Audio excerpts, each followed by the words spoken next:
and Gabbard came. Because Gabbard was like, hey, well, maybe if we get some debates, Bernie can get out there and challenge. And I agree with her. I agree with Gabbard. I don't think that it was right to try and just sort of speed it up. But the way Debbie Wasserman Schultz and those other people in the DNC treated Gabbard was absolutely unfair, wrong, looked terrible. And I wouldn't be surprised, we'll never know. Just that one issue could have been the difference. Maybe. We never know. We will never know. We won't. But that was then, and this is now. And I respected Bernie Sanders, although I never really cared for much of what he had to say. I didn't like his policies, policies. Yeah. But I said, okay, here's a guy who's in his mid-70s, early 70s at that time, maybe. Right. And he's worth less than $2 million. So the guy's obviously walking the walk because he's worked a long time, making a lot of money, and he doesn't have much. Okay, and then because he was like Joseph Stalin, Sure, I mean, yeah, he has 3 suits and doesn't even own property, so he was a real life communist. That's a great pitch. but I respect him for that reason. But then all of a sudden he bought 2 houses for $2 million apiece, and he wrote a book, and now he's got all kinds of money. So now he's a rich socialist. Yes. If that's not an oxymoron, okay. The last thing that he did this recently, and I read it in the USA Today, which I love reading that newspaper because it's good paper. But it's not not Breitbart, okay? No. It's not Alex Jones, but it does tilt left, especially on its editorial page. You think it tilts left or right? Left. Okay. USA Today. Okay. I do. I think it tilts left. But it's I've never read anything, and I got in trouble from a guy last week. I said, I've never read anything in the USA Today that's untrue, but sometimes they leave out some facts. Of course, yeah. But they talked about they said, look, here's what Bernie Sanders wants to do. He wants green energy. Okay. In fact, he wants to put $17 trillion with a T into green energy. Mm-hmm. The GDP of the country in 2019 was only $26 trillion. That's not tax revenue. That's GDP. The numbers don't add up. They don't add up. And that's the whole thing, his Medicare for all. I'll listen to you, but tell me how you're going to pay for it. I'll listen to green energy programs, but tell me how you're going to pay for it. And taxing the rich at 98%, you can do that once. It's not going to happen. No one's going to stand for that. Mm-hmm. So Bernie Sanders, to me, is unelectable because when he says stuff like that, if I can figure that out like that, everybody else is.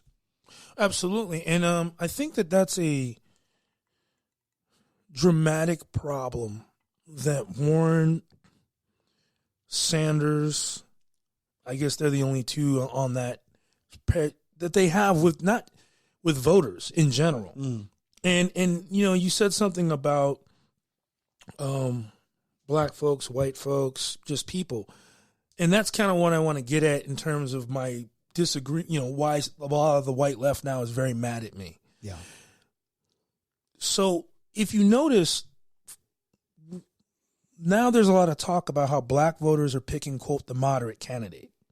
And they're making a big deal about that. I don't know if you watch MSNBC or CNN and all, but I don't watch much. Okay. So that's what's going on CNN and MSNBC. They're now pointing out with black voters, they want the moderate candidate. They want the establishment candidate.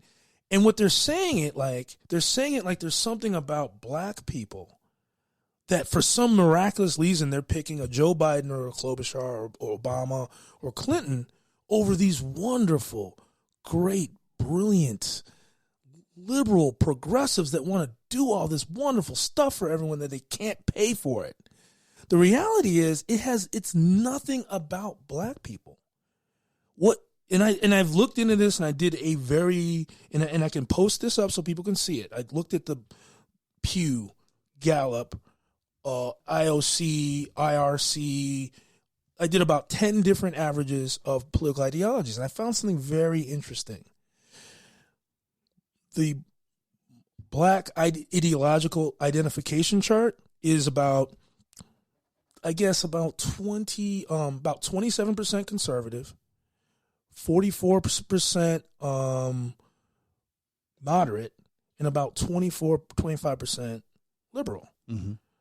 The Latino average is about 32 conservative, 38, 39 moderate, 28 liberal.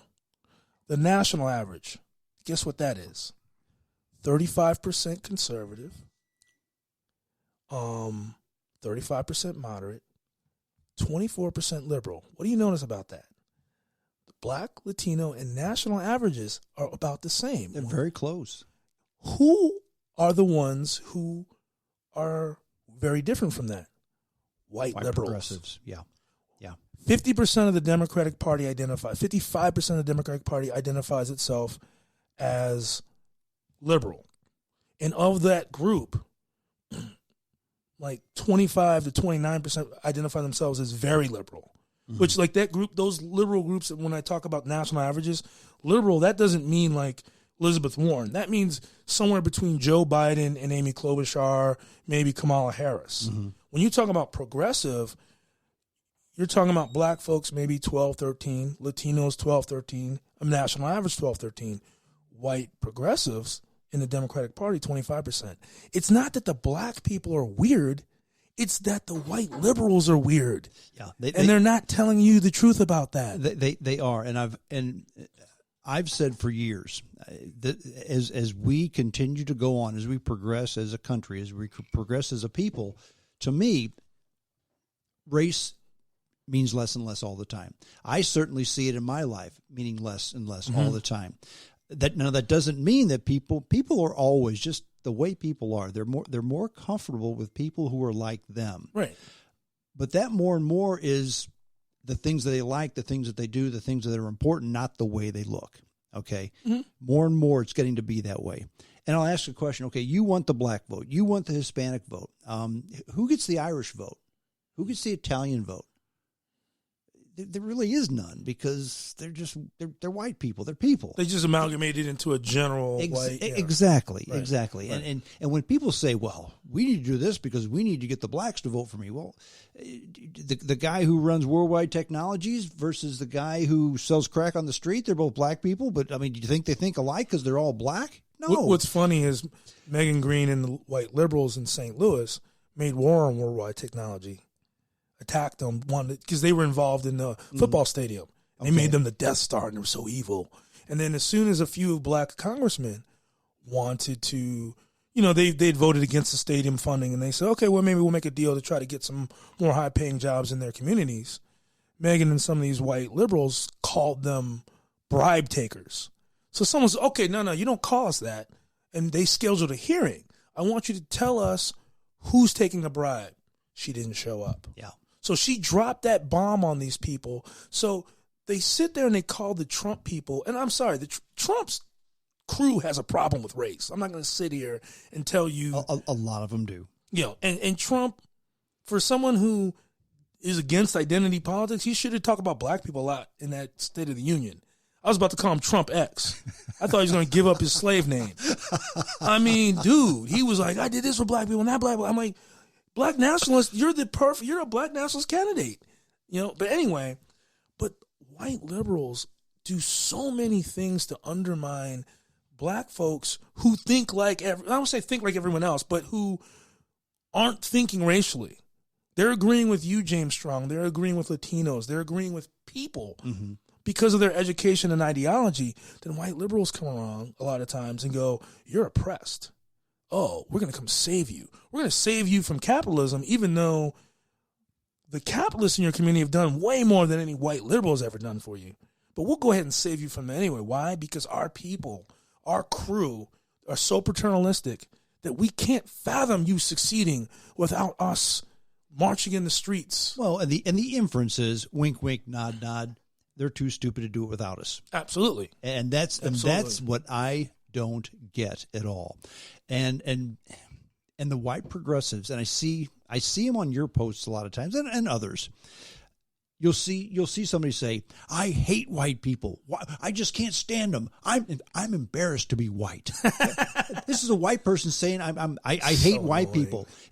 You made a reference to Dave Chappelle, who's one of your favorite comedians. I assume. Absolutely. One of my favorite ones too. But he does a lot of skits where he plays the same thing. Yeah. And it's hilarious. He's mocking that. Yeah, but he's mocking that. He's doing it for a laugh, and it works. I think they're serious when they say that. So I'll say this on that note. I see all these stupid intellectual articles on why are two white guys leading the Democratic Party? Two old white guys. Well, I do question the fact that either of these guys are leading. But not because they're white guys, but because they're both kind of kooky. And because you would think that you'd have some people maybe a little bit younger, a little bit better at saying things. Mm-hmm. But it has nothing to do with them just being white guys. But here's the thing. There's a reason why Bernie and Sanders are leaving everyone else in the dust. They're getting what I call the Dave Chappelle Democrat. The Dave Chappelle Democrat could be black, could be Latino, could be white. Doesn't matter what race they are. There are people who think the Republicans are tripping, but they also look over here at these super polarized yoga Democrats telling them how to talk all the time, and they want to be able to have a joke. They want to be able to have a laugh. Sure. They want to be able to examine real life without a rule. You know, they want to be able to mourn Kobe Bryant without a whole bunch of there were white people on my page, friends of mine, saying I'm glad he died because he was a rapist. Yes. Yeah. But here's the thing. He was never convicted. He was never convicted. Now he was never. I don't know that he was ever charged. There was some because the lady who there was some police procedure, but it got dropped. Yeah, and nobody will ever know exactly what happened. But I don't have a statement on it. But if you look at everything, it looks like the guy had an affair. She was maybe she didn't think it was all that it was cracked up to be. Maybe she figured he was going to leave his wife. Who knows? But the bottom line is, look, I had sex with this gal and I thought it was consensual, and you're telling me it's not. If that's the case, I'm really sorry because I didn't mean that. They're taking that as a confession of rape, and it's not. It's not at all. And that's what I was getting at before, and I think it was confusing when I brought you and some other conservatives in on that thing with sports, because a lot of the same people who were denigrating Kobe were also the sportsball people, and I was trying to make a point. My point wasn't that define sportsball, please, because my ignorance. Okay, I'm going to do the non-J polarized version. Okay, sportsball is what people who don't like sports call sports, and it's basically making fun of you for watching sports. Okay. The J version of it is these, again, erudite cultural liberals mocking people for watching sports because they like stuff that's more cultured. Okay. So don't make fun of me because I like to drink the half a caffe latte that costs $17 at Starbucks. Yes. But while I do that, I'll make fun of you because you like to watch a ball game. Exactly. Yeah. Which defines why Dave Chappelle Democrats don't like Elizabeth Warren or Michelle or Harris or Cory Booker and prefer Biden and Sanders. Mm-hmm. It's a big part. Yeah. You can be comfortable in your own skin in either of those two camps. For younger people, they're going to maybe gravitate more towards Sanders. But in Harris and Booker jumped on this whole, every other time I heard Booker, I'm a man and I'm ashamed of being a man and my testosterone. It's so fake. Please. And I'm sorry. He's pandering. And it's like, look at me, I'm a male feminist. And it's fake. It's phony. And people see right through it. Same thing Kamala Harris. Every other thing, I'm going to make it to where you have to pay a woman the same as a man. You can't do that. No, you can't. You just lied to everyone. Or she was like, I'm going to give black people who make this and this. No, you're not going to do that, Kamala Harris.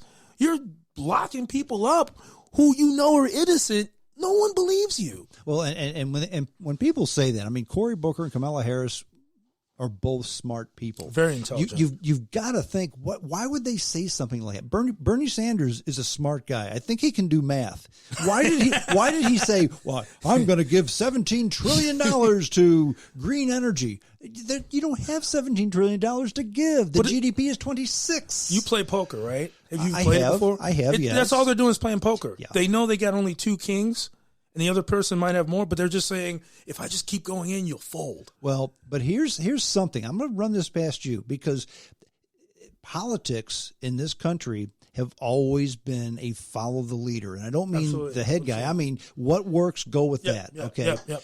And we've been trending towards this for quite some time. And it started with Barack Obama. You had the Bushes,